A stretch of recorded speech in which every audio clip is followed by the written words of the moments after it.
ಚುನಾವಣೆ ಹೊಸ್ತಿಲಿನಲ್ಲೇ ಶಿವರಾಜ್ ಕುಮಾರ್ಗೆ ಶಾಕ್ ಎದುರಾಗಿದೆ. ನಟ ಶಿವರಾಜ್ ಕುಮಾರ್ ವಿರುದ್ಧ ಈಗ ದೂರು ದಾಖಲಾಗಿದೆ. ಚುನಾವಣೆ ಹೊಸ್ತಿಲಿನಲ್ಲೇ ನಟ ಶಿವರಾಜ್ ಕುಮಾರ್ಗೆ ಶಾಕ್ ಎದುರಾಗಿದೆ. ನಟನ ವಿರುದ್ಧ ಈಗ ದೂರು ದಾಖಲಾಗಿದೆ. ರಾಜ್ಯ ಹಿಂದುಳಿದ ವರ್ಗಗಳ ಮೋರ್ಚಾದಿಂದ ಈ ದೂರನ್ನ ದಾಖಲಿಸಲಾಗಿದೆ.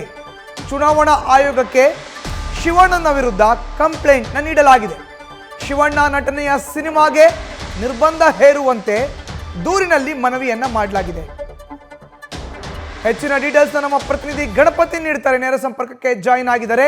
ಗಣಪತಿ, 2024 ಲೋಕಸಭಾ ಕ್ಷೇತ್ರದ ಚುನಾವಣಾ ಹೊಸ್ತಿಲಿನಲ್ಲಿ ನಟ ಶಿವರಾಜ್ ಕುಮಾರ್ಗೆ ದೊಡ್ಡ ಶಾಕ್.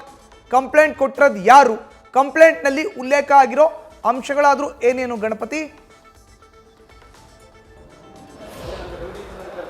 ಮಧುಸೂದನ್, ರಘು ಕೌಟಿಲ್ಯ ಅವರು ಈಗಾಗಲೇ ಈ ದೂರನ್ನು ಕೊಟ್ಟಿರುವಂಥದ್ದು. ರಾಜ್ಯ ಚುನಾವಣೆ ಆಯೋಗಕ್ಕೆ ಒಂದು ಕಂಪ್ಲೇಂಟನ್ನು ಆದರೂ ನಟ ಶಿವರಾಜ್ ಕುಮಾರ್ ಅವರ ವಿರುದ್ಧ ಕೊಟ್ಟಿರುವಂಥದ್ದು. ಅವರು ನಟಿಸಿರುವಂತಹ ಸಿನಿಮಾಗಳಿರ್ಬೋದು, ಜೊತೆಗೆ ಜಾಹೀರಾತುಗಳಿರ್ಬೋದು, ಚುನಾವಣೆ ಸಂಬಂಧ ಅದು ಸದ್ಯಕ್ಕೆ ತಡೆ ಒಡ್ಡಬೇಕು ಅಂತ ನೇರವಾಗಿ ಚುನಾವಣೆ ಆಯೋಗಕ್ಕೆ ಒಂದು ದೂರನ್ನು ಕೊಟ್ಟಿರುವಂಥದ್ದು.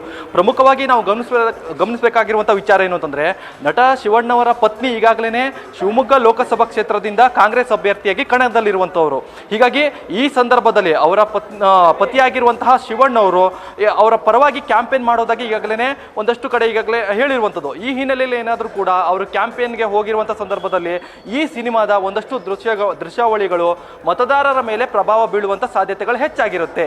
ಈ ಹಿನ್ನೆಲೆಯಲ್ಲಿ ಅವರು ನಟಿಸಿದಂಥ, ಅದರಲ್ಲೂ ಕೂಡ ಇತ್ತೀಚೆಗೆ ರಿಲೀಸ್ ಆದಂಥ ಒಂದಷ್ಟು ಸಿನಿಮಾಗಳೇನಿದೆ ಆ ಸಿನಿಮಾವನ್ನು ಚಿತ್ರಮಂದಿರದಲ್ಲಿ ತಡೆ ಒಡ್ಡಬೇಕು. ಜೊತೆಗೆ ಚಿತ್ರಮಂದಿರದಲ್ಲಿ ಬಿಡುಗಡೆಗೆ ಅವಕಾಶವನ್ನು ಕೊಡಬಾರ್ದು. ಜೊತೆಗೆ ಜಾಹೀರಾತಲ್ಲೂ ಕೂಡ ಈಗಾಗಲೇ ದೂರದರ್ಶನದಲ್ಲಿ ಬರುವಂತಹ ಒಂದಷ್ಟು ಸಿನಿಮಾಗಳಲ್ಲೂ ಕೂಡ ಶಿವರಾಜ್ ಕುಮಾರ್ ಅವರ ನಟನೆ ಇರುತ್ತೆ. ಜೊತೆಗೆ ಅದು ಅವರ ಅಭಿಮಾನಿಗಳ ಮೇಲೆ ಪ್ರಭಾವ ಕೂಡ ಬೀರುತ್ತೆ.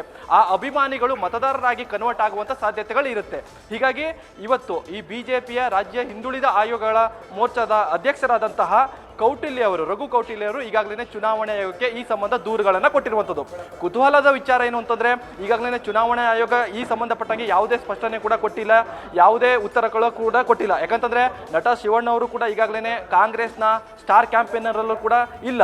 ಜೊತೆಗೆ ಅವರು ಕೂಡ ಒಂದಷ್ಟು ಹೇಳಿಕೆಗಳನ್ನು ಕೊಟ್ಟಿದ್ದಾರೆ ಹೊರತಾಗಿ ತಾವು ಯಾವುದೂ ಕೂಡ ಸ್ಟಾರ್ ಕ್ಯಾಂಪೇನರ್ ಆಗಿ ಕಾಂಗ್ರೆಸ್ನಲ್ಲೂ ಕೂಡ ಪಟ್ಟಿ ಕೂಡ ಬಿಡುಗಡೆ ಆಗಿಲ್ಲ. ಈ ಹಿನ್ನೆಲೆಯಲ್ಲಿ ಚುನಾವಣೆ ಆಯೋಗ ಯಾವೆಲ್ಲ ತೀರ್ಮಾನವನ್ನು ತೆಗೆದುಕೊಳ್ಳುತ್ತೆ ಅನ್ನೋದು ಕೂಡ ಕಾದು ನೋಡಬೇಕಾಗುತ್ತೆ. ಒಟ್ಟಾರೆಯಾಗಿ ಹೇಳೋದಾದರೆ, ಶಿವಣ್ಣವರ ನಟನೆಯ ಇತ್ತೀಚೆಗೆ ರಿಲೀಸ್ ಆದಂಥ ಸಿನಿಮಾಗಳಿರ್ಬೋದು, ಕರ್ನಾಟಕ ದಮನಕ್ಕೆ ಇರ್ಬೋದು, ಈ ಸಿನಿಮಾವನ್ನು ಕೂಡ ಸದ್ಯಕ್ಕೆ ತಡೆ ಒಡ್ಡಬೇಕು, ಅದನ್ನು ನಿರ್ಬಂಧನ ಹೇರಬೇಕು ಅನ್ನೋದು ಕೂಡ ಈಗಾಗಲೇ ಬಿಜೆಪಿ ಯುವ ಮೋರ್ಚಾಗಳ, ಅಂದರೆ ಹಿಂದುಳಿದ ಯುವ ಮೋರ್ಚಾದ ಅಧ್ಯಕ್ಷರ ಒಂದಷ್ಟು ದೂರ ಆಗಿರುವಂಥದ್ದು. ಈ ದೂರಿಗೆ ಇನ್ನೇನು ಕೆಲವೇ ಗಂಟೆಗಳಿರ್ಬೋದು ಅಥವಾ ನಾಳೆ ನಾಡಿದ್ದಾಗಿರ್ಬೋದು ಚುನಾವಣೆ ಆಯೋಗ ಒಂದಷ್ಟು ಸ್ಪಷ್ಟವಾದಂಥ ಉತ್ತರವನ್ನು ಕೊಡಬೇಕಾಗಿದೆ. ಮಧುಸೂದನ್, ಧನ್ಯವಾದ ಗಣಪತಿ ನಿಮ್ಮ ಮಾಹಿತಿಗೆ. ನ್ಯೂಸ್ ಫಸ್ಟ್, ನಿರ್ಭೀತಿಯಿಂದ ನಿಮ್ಮ ಪರವಾಗಿ.